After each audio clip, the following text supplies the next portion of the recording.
1968 Camaro. Jim Gloe's Camaro. Built over 10 and a half years by a nuclear engineer who treated every bolt, every wire, and every weld like it was going inside a reactor.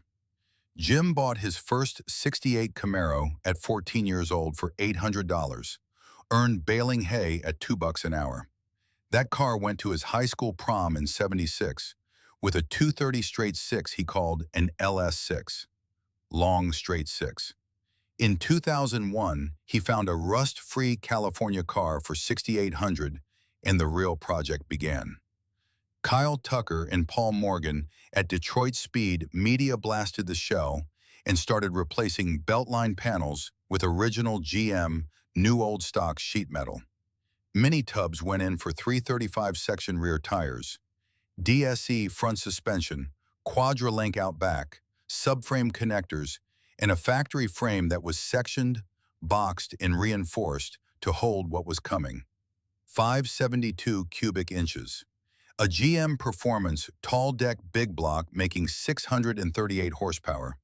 Edelbrock aluminum heads, a modified RamJet intake by Wilson Manifolds, and FAST fuel injection.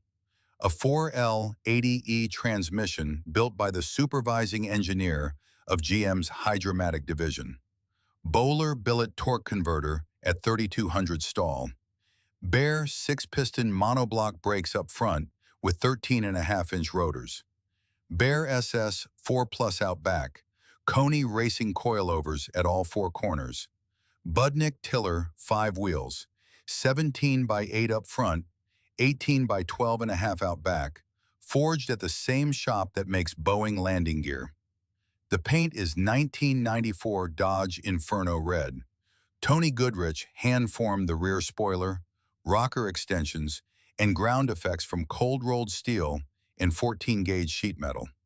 The hood grills are billet 6061T6 aluminum, CNC machined, hand-sanded for 70 hours, and show-chromed.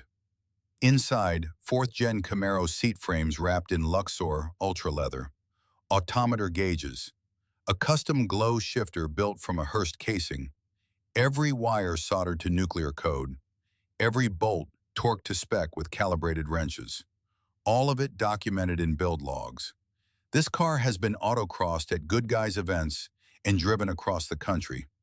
10 and a half years of nuclear-grade precision in a first-gen Camaro platform built by Detroit Speed and one very dedicated engineer.